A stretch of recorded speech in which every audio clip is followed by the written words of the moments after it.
Okay. Hi, Mr. Soohoo. I'm here to teach you how to do number 1. So basically, all you're gonna do is you're just gonna multiply across. So you would multiply these two and then these two, and since this one is like has parentheses, you would distribute it. So what we end up getting is 12 over x squared plus 2x. Okay, so for number 2, it's a division problem, as you can see. So what you have to do is you have to take this and multiply this by the reciprocal. So you flip that around. You have to distribute 3 to the x and to the 2. So what we end up getting is 3x plus 6 over 4x. Voila.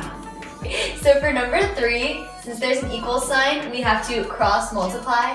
So that means we have to take this one multiplied by this one multiplied by this one. And so once we've done that, we have to distribute this 3 to all these terms, and we end up getting this, and that equals to 4x. And so we simplify it, and we end up with 3 from both sides. We subtract 3 from both sides, simplify it, and then you get 6 equals x. X equals 6. So in problem number 4, we're going to be simplifying the expression. And so first what we want to do is we want to factor out the terms to try and find the least common denominator. And so we just do this by factoring out the terms like these up here. And so we canceled out the terms so that we're able to find the LCD.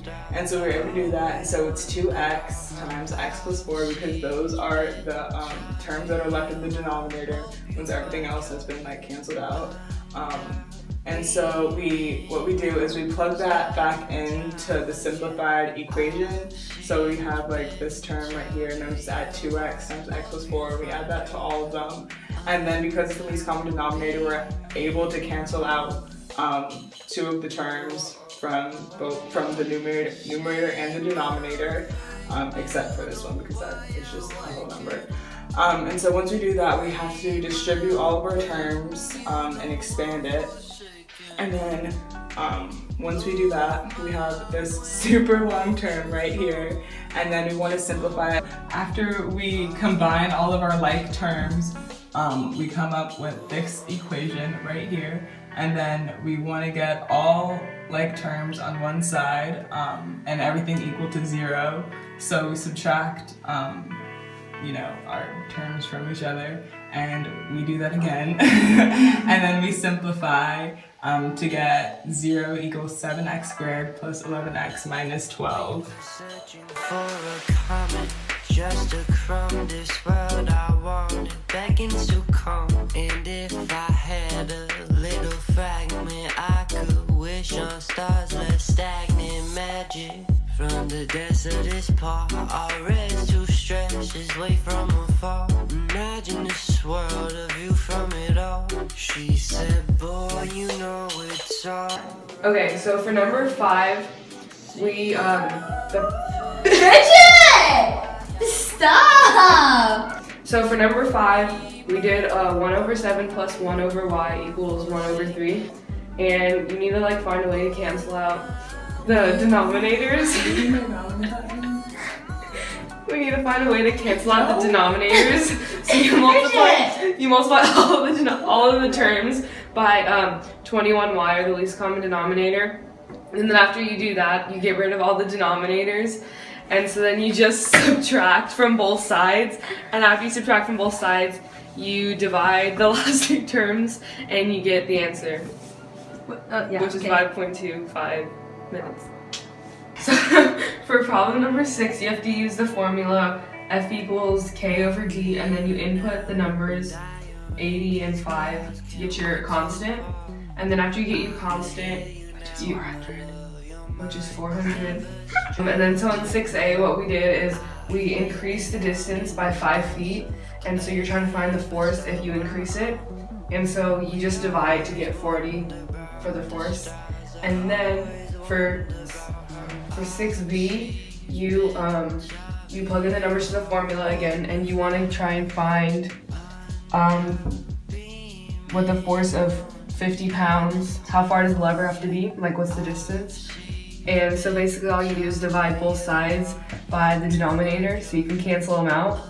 And then you do 50d equals 400, and then you just divide both sides by 50 and you get your answer. So with this, we have demonstrated a lever. And so basically we have a candle as our fulcrum point, and then this part that holds the weights. And so The lever, the actual lever. The actual lever. So on this side of the lever, of the fulcrum point, we have a heavier object, some organic black beans. Nice. And on the other side, we have a small little can of diced green chilies. Nice. And so obviously this is heavier than that. So this is an inverse relation where the greater the distance becomes from the fulcrum point, the less force is needed to be applied to lift up the heavier object. That's it. Bam.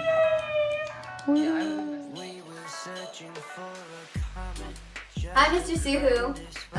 We just got done filming our video, and it's reflection time. So for me, this chapter, obviously like all our other chapters, I think the golden practice test was the most helpful thing, since it's basically like the test in our hands, I guess.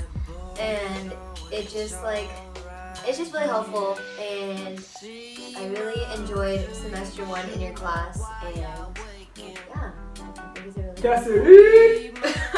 Okay, so like I agree, like the golden practice test was like definitely like really helpful, and it made like learning the stuff like really easy, and like doing the problems over and over again like helped a lot. Okay. Okay. Hello, Mr.Soohoo. And so, oh wait, I don't have Nino. You need to go get Nino right now. Oh, okay. I'm sorry. Just go. I gotta go Nino. Yeah. Okay, I got Nino, guys. So thank you, Mr.Soohoo, for teaching us and stuff. Okay, I think the golden practice test really helped us, and also I think like the multiple like games that we played, and like having different variations of the problems was really good. Your bunny's heart is like. I think that's really good.